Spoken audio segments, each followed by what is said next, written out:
Welcome back to my channel. আশা করি তোমরা সবাই খুব ভালো আছো আর আমিও আছি মোটামুটি। তো চলো বেশি কথা না বলে আজকের দিনটা স্টার্ট করি। তো সকালবেলা ঘুম থেকে উঠে না বেরিয়েছিলাম, একটুখানি গেছিলাম রিলায়েন্সের স্টোরে। ওখান থেকে আমরা যেরকম সংসারে কিছু টুকিটাকি জিনিস নিয়ে আসি ওরকমই আনতে গেছিলাম।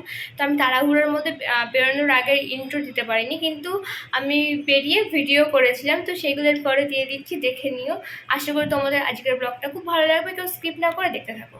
দুজনে মিলে বেরিয়ে পড়েছি। আর দেখো কি রোদের মধ্যে ছাতাটাও নিইনি, কারণ ছাতা গেছে হারিয়ে, আর তারপর আর কেনাও হয়নি। তো যাই হোক আমরা স্টোরে চলে এসেছি, আর সেখান থেকে অনেক কিছু কিনেছি। আর কেনাকাটা করতে করতে এদিকে আমার শরীরটা হয়ে গেছে খারাপ, তো আমি এক জায়গায় দাঁড়িয়ে রয়েছি চুপ করে। এই যে এক ব্যাগ জিনিস এনেছি, কি কি এনেছি তোমাদেরকে দেখিয়ে দিই, দাঁড়াও। বাবারে, ফার্স্টে আমি গিয়ে আজকে এনেছি আইসক্রিম বানানোর এই বারগুলো, কারণ হচ্ছে ছিল না, আর আমি অনেকদিন ধরে ভাবছিলাম যে কিনবো কিনবো কিনবো। তো আজকে গিয়ে পেয়ে গেলাম, আর সেটটাও খুব সুন্দর, ওই জন্য লেট করলাম না, আগে নিয়ে নিলাম। আর নিয়েছি বিস্কিট, এটা আমার, আর এটা সত্যির জন্য নিয়েছি, ওর আবার এই বিস্কুটটা খেতে খুব ভালো লাগে সেই জন্য। তো এটা দুটো নিয়েছি একবারে। ফ্যানটা চললে না একটু ভিডিও করতে পারি না, প্রচন্ড আওয়াজ হতে থাকে। আর নিলাম এই একটা সার্ফ আনলাম, কারণ আগে সার্ফটা শেষ হয়ে গেছে প্রায়। ওর জন্য সাবান নিয়ে আসলাম পার্ক অ্যাভিনিউ। আর নিয়ে এসছি এই যে বাসন মাজার সাবান, যেটা এটাও শেষ হয়ে গেছে। আর নিয়ে এসছি লাইজল, কারণ হচ্ছে উপরে আমাদের কি বলতো সারাদিন ঘরে এসি টেসি চলে, এবার হচ্ছে ঘরে জানলা দরজা সবসময় বন্ধ থাকে, এবার কি আমার একটা গন্ধ হয়ে যেত, আমি লাইজলটাই নিয়ে চলো, এটা ঘরের মানে মুছে হয়তো একটু ভালো গন্ধ হবে। আর নিয়ে এসছি দুটো ওডোনিল, এটাও ভাবছি ঘরের কোনো কোনায় ঝুলিয়ে দেবো। আর নিয়ে এসছি তেল, বাজাজ তেল, এখন মাথায় খুব তেল দিতে হয় আমাকে। আর একটা সিরাম নিয়ে এসছি লিভন, আমি লিভন ইউজ করি কিন্তু লিভন পাইনি, তো এটা নিয়ে আসলাম।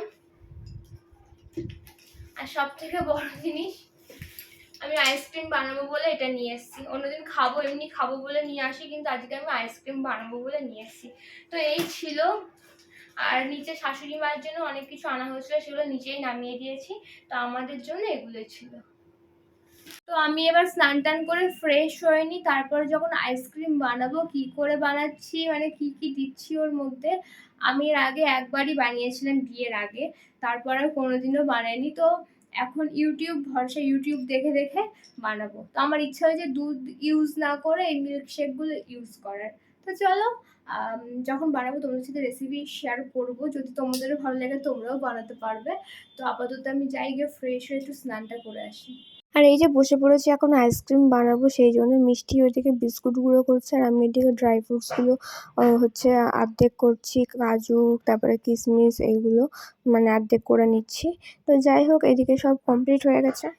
আর এদিকে চলে এসছে ছোটটা, দেখেছো ছোটটা কত কথা বলে কিন্তু শুনতো। ওইদিকে হচ্ছে টিভি চালিয়েছিল এত জোরে, যার জন্য হচ্ছে আমাকে আবার ভয়েস দিতে হচ্ছিল।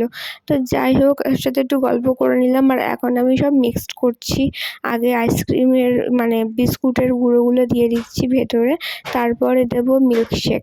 আর মিল্কশেক দিয়ে ফার্স্ট টাইম বানালাম, কোনোদিন এর আগে বানাইনি, এর আগে আমি দুধ দিয়েই বানিয়েছি। তো যাই হোক বানিয়ে দেখি এবার কেমন হয়, আশা করি ভালোই হবে। তো ফার্স্টে বিস্কুটের গুঁড়ো দিলাম, তারপরে একটু ড্রাই ফ্রুটস দিয়েছি, তারপরে হচ্ছে এই যে মিল্কশেক ঢেলে নিচ্ছি, আর তারপরে লাস্টে আবার একটু বিস্কুটের গুঁড়ো দিয়েছি আর ড্রাই ফ্রুটস দিয়ে দিয়েছিলাম উপর থেকে। তো আমার খুব ভালো লাগছিলো বানাতে, দেখে হাত থেকে অনেকটা মিল্কশেক পড়েও গেছিলো। তো এই যে এখন ডিপ ফ্রিজে ঢুকিয়ে দিয়েছি, এটা একেবারে কালকে বের করব, কারণ আজকে আর বের করলে হবে না, তো কালকেই বের করতে হবে। আর আমি সবাইকে বলছিলাম কেউ যেন বারবার খুলে খুলে দেখবে না হয়েছে কি হয়নি, একবারে কালকে খুলবো। শরীরটা ভালো নেই, আর এইদিকে সবাই বলছে 12 দোলের মেলায় যাবে, আর আমি বাড়িতে বসে থেকে কী বা করব। তো আমিও যাই, ওদের সাথে একটু ঘুরে আসি। আর এখন রেডি হয়ে নিয়েছি, যাব বারোদোলের মেলায়। আর বেরোনোর নাম শুনলে এমনিই মানুষের শরীর ভালো হয়ে যায়, আমারও তাই হয়েছে।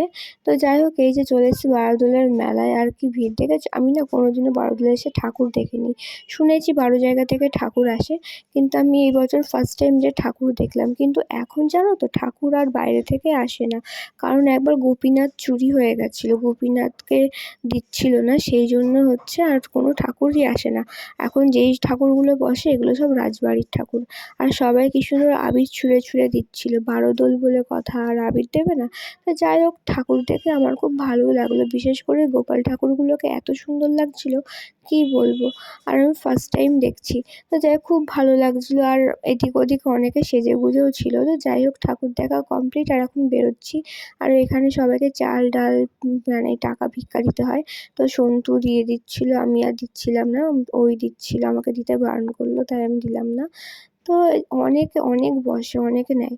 তো মেলার মধ্যে চলে এসেছি, খুব একটা ভিড় ছিল না। এখান থেকে এসে একটুখানি ঠান্ডা খেয়ে নিলাম, তারপর এখান থেকে একটু নিলাম হচ্ছে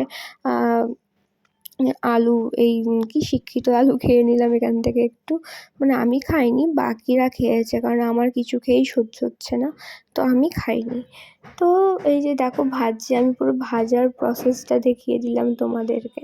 তো তারপরে চলে আসলাম এখানে হচ্ছে নেল পলিশ কিনতে, নেল পলিশগুলো দেখানো হয়নি। আর তারপরে এখান থেকে পাঁপড় ভাজা খেয়েছি।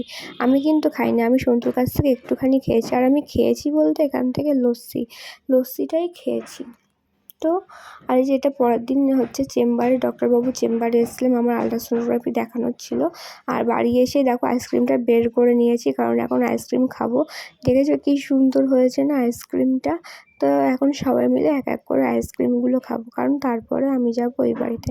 আর এই বাড়িতে চলে এসে এই ভিডিওটা আর বড় করছি না, এই অবধিই থাকছে। যদি তোমাদের ভালো লেগে থাকে লাইক শেয়ার কমেন্ট করো, আর সাবস্ক্রাইব করতে একদমই ভুলো না। দেখা হবে কালকে নতুন একটা ফ্রেশ ব্লগ নিয়ে।